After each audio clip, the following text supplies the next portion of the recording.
Happy Halloween, my ghoulish viewers. I'm your badass biker host, Alex Dotson. In today's episode of Mason Cable Networks from the Cinema, we'll be discussing the haunted house horror, The Conjuring. And then, I will be giving you some non-traditional Halloween movie recommendations to spice up your holiday festivities. So let's get started. The Conjuring was a box office smash hit with very good reviews. The R-rated supernatural thriller premiered in late July and proved to be one of the biggest surprises of the summer. Based on a true story, the film follows the Perron family as they move to a farmhouse in Rhode Island in 1971. When things start to go bump in the night, they call renowned paranormal investigators Ed and Lorraine Warren. After some digging, these real-life Ghostbusters found that the house had a violent history. Unfortunately, it's too late for the family to escape as they're already trapped in the death grip of the haunted house. It's up to the Warrens to repel the evil spirits and save the possessed mother bent on killing her own family. Now, director James Wan is turning into the go-to horror guy these days, as he's earned his credentials by directing the first Saw movie and being involved with the franchise as a whole, as well as directing Insidious and Insidious Chapter 2. I know when you first hear Saw, it's natural to assume that this guy is some hack job who's only interested in excessive amounts of blood, gore, and sexual exploitation. But let me remind you that the first Saw, and the second, while still having plenty of gore, was a legitimate horror film and a game changer in the horror industry. Now, The Conjuring doesn't shy away from disturbing images, but it also doesn't rely on them for legitimate scares. The pacing, music, real-life history, practical effects inside the house, and performances make this a great horror movie. This film is a must-see at the JC Cinema this weekend for any Halloween enthusiast and horror film fan. And as usual, I recommend that you go see all horror movies in theaters if you can. The communal aspect, especially among friends and college peers, is ideal for generating that perfect atmosphere of nervous joking and giving you the opportunity to squeeze your friend's hand so tight that it eventually just falls off. But if you can't make it to the JC Cinema this weekend, I've compiled a list of non-traditional recommendations for home viewers looking for some good scares while passing out candy this Halloween. By this point, iconic horror films are so overdone that they aren't even that scary to the common viewer. Some examples of these are Dracula, Frankenstein, Texas Chainsaw Massacre, Dawn of the Dead, Nightmare on Elm Street, and Friday the 13th. While there's absolutely nothing wrong with the classics, I enjoy them myself. Younger generations generally want something a bit prettier and newer. So here are some suggestions that fall into that criteria. Shaun of the Dead, which came out in 2004, is actually playing this Thursday, Halloween night, at the JC Cinema. Now, Shaun of the Dead is a horror comedy, the first in a unofficial trilogy, the Cornetto trilogy, from British filmmaker Edgar Wright, starring Nick Frost and Simon Pegg. It's one of my favorite movies of all time. It's a real introversion look at the zombie genre and its effects on everyday living with plenty of jokes. The next is Cabin in the Woods, which came out last April 2012, from Drew Goddard and Joss Whedon, best known from Buffy the Vampire Slayer and The Avengers. Cabin in the Woods has also got a bit of a comedy twist to it, but with more legitimate scares than Shaun of the Dead. This kind of like takes the horror genre, turns it on its head a little bit, and is a very entertaining piece that will leave you scratching your head for quite a while after you're done watching it. So I definitely recommend Cabin in the Woods. Next up is You're Next. This actually came out this past August, so you can't find it on DVD until January, but definitely pick it up if you get a chance for next Halloween. You're Next also has got a bit of a turning the tables on the horror genre.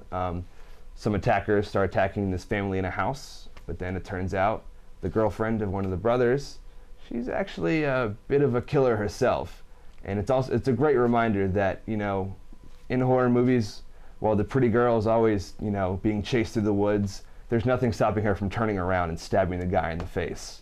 So keep that in mind when you decide if you want to watch You're Next or not. There's also a pretty crazy part with a blender that you won't want to miss if you're a fan of some good gore. Next up on the list is Black Swan. This was actually an Oscar-nominated psychological thriller back in 2010. with Natalie Portman and Mila Kunis, with that famous scene between them. That's not quite scary, but it's a fan favorite. Black Swan really kind of gets into the mind of the viewer and our main character, and you don't really know what's up and who's real, and it gets pretty intense with, probably one of the best ballerina movies you'll ever watch. So that's a definite recommendation right there.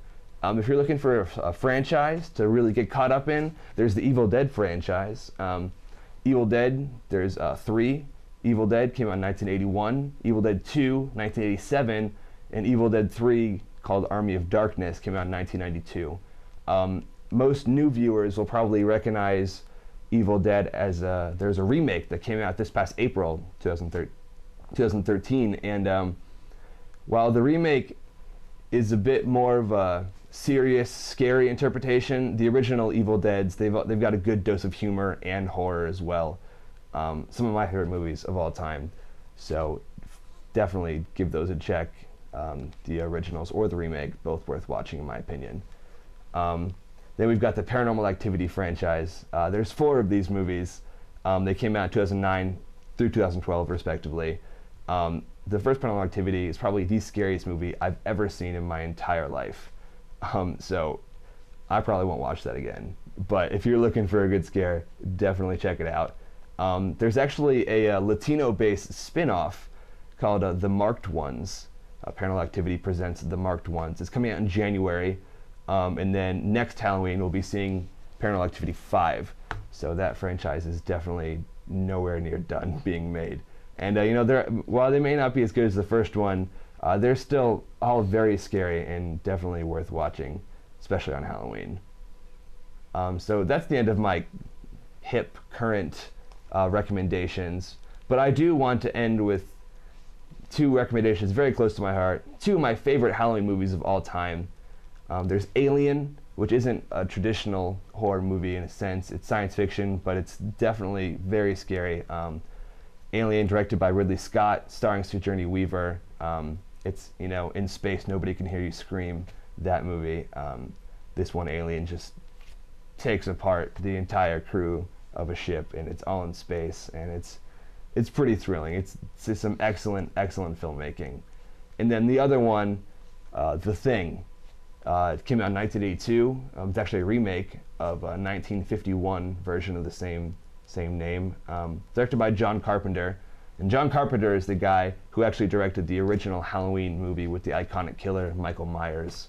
The Thing is about this team of scientists in an ice station in Antarctica, and they're doing some research, and they find this thing in the ice, and they decide to, take it out of the ice, and it turns out it's this crazy alien killer that takes the shape and face of the thing it most recently killed.